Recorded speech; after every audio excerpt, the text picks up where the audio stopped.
we now have Alberto Garlandini. There you are, Alberto. Welcome. The president of ICOM. So, Alberto, over to you. Thank you very much. Well, dear friends and colleagues, as president of ICOM, on the occasion of the 25th anniversary of Blue Shield, I am honored to speak alongside the representatives of our fellow co-founders of Blue Shield, Gerald Leitner, Secretary General of the International Federation of Library Association Institutions, Teresa Patricio, President of the International Council of Monuments and Sites, and Emily Loimas of the International Council of Archives. ICOM, IFLA, ICA, and ICOMOS are Blue Shield's founding father. Since 1996, we have guided Blue Shield to protect heritage from all kinds of emergency and threats, natural or man-made. Together, we work to facilitate international responses, to offer our expertise and advice in cases arising under the 1954 Hague Convention. We promote safeguarding and respect for cultural property. We consult and advise our intergovernmental partners. We coordinate action at national and regional level. As one of the founding four, ICOM has always used its own network and influence to advocate and train for emergency response, to launch fact-finding mission into regions under threat, to support all museums facing imminent crises, to facilitate exchanges between museum and heritage professionals, to distribute information and raise awareness. ICOM has just celebrated its 75th anniversary. ICOM is now a global network with almost 50,000 members from 140 countries and territories. Thanks to its global network, ICOM manages to protect heritage in all regions across the globe.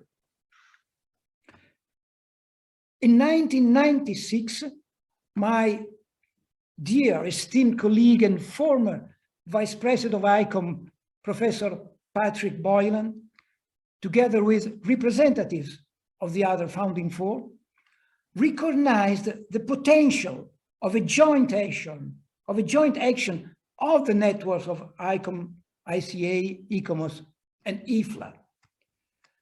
Together, our networks call upon thousands of members to protect heritage, as the Red Cross calls on volunteers to save lives in times of crisis. At a lunch at ICOM headquarters in Paris in April 1996, the representatives of our four organizations drafted the agreement that formalized what would become known as Blue Shield. In a joint meeting earlier this year, Patrick Boylan recalled that the work to create Blue Shield started earlier than 1996. In 1991, the experiences of the Yugoslav and Gulf wars were a wake-up call to the threats facing heritage. Even though there were instruments in place to protect heritage, both at national and international levels, those conflicts inflicted terrible destruction on heritage, intentionally or accidentally. In the aftermath, professionals were left questioning the ability of those instruments to protect effectively heritage and respond promptly to unexpected crises. At the ICOM General Conference in Quebec in 1992, Patrick Boylan was approached by UNESCO to examine the effectiveness of those instruments to protect heritage, in particular, of course, the 1954 Hague Convention. Patrick's study found that legally, the 1954 Hague Convention was effective, but its implementation could and should be improved. Patrick highlighted that the new organization operating outside the intergovernmental system could help to improve the convention's implementation and heritage protection.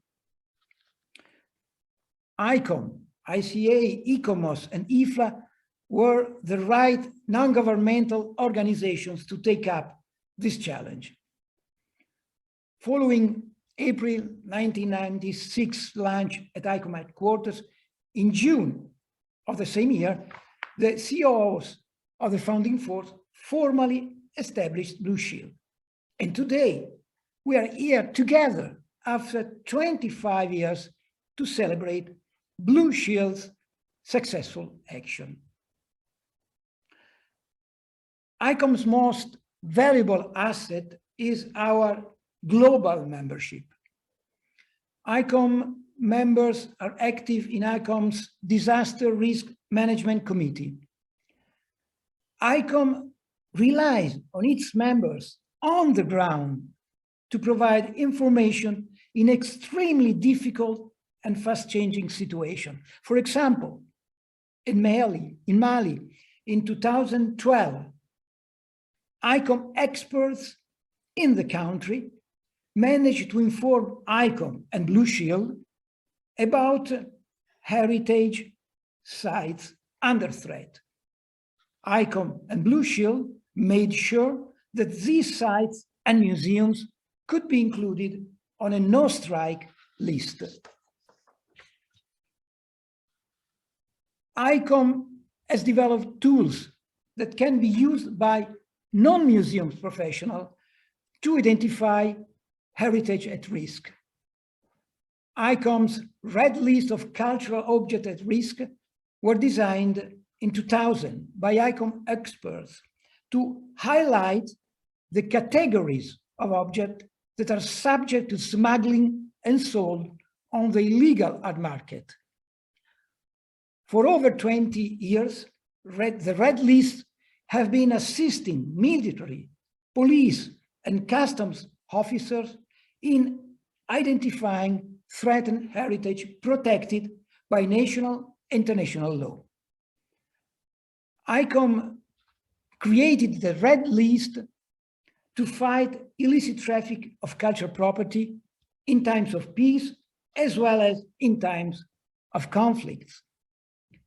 The ICOM red list for Syria was, in fact, published to protect heritage at the outbreak of the Syrian civil war. ICOM could not have done this work alone. Since our founding in 1946, we have learned that the protection of heritage needs collaboration. Global challenges call for global cooperation. ICOM has been pleased to see the expansion and establishment of Blue Shield national committees across the globe. In many cases, the volunteers who established the Blue Shield national committees looked to the experience of ICOM members in establishing their own ICOM national committees. This is also a key reason why ICOM participates in the Blue Shield Accreditation Committee. Dialogue and exchange of knowledge and information is fundamental, and we will continue to support it. ICOM is pleased to see the continual ratification of the 1954 Hague Convention and of its first and second protocols. Over 130 countries have signed the convention, and more than half of these have also subscribed to the protocols. Together with Blue Shield, ICOM will continue to push for the ratification of these important instruments by other countries. I would like to stress the necessity of strengthening our cooperation for the implementation of the Convention. The Convention was conceived in the aftermath of the Second World War, when cultural heritage faced conventional threats. The threats to heritage now are manifold. Unconventional conflicts, such as civil wars or terrorism, are outside the scope of the Convention and are challenging our traditional ways of protecting heritage. The World Heritage is now faced also with the imminent threat of the climate crisis. It is imperative that we react before it is too late. I would like to end on a positive note. Certainly, future threats are serious, but in the last 25 years, we have overcome some of the most unprecedented challenges facing heritage since World War II. From this common experience, we can learn and be prepared for what is still to come. The role of non-governmental actors and volunteers is crucial.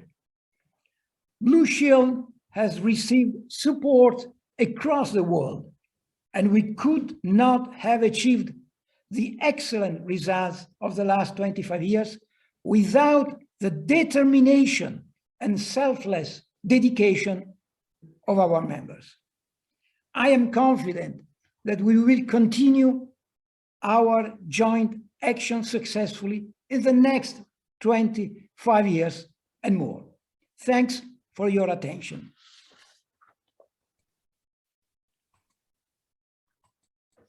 Alberto, thank you very much indeed for that. It's always a pleasure to work closely with ICOM and with all of the Founding Four. And of course, the Founding Four are a critical element, or have been a critical element over the last 25 years, and will, I am 100% sure, continue to be a critical element of Blue Shield's work over the next 25 years.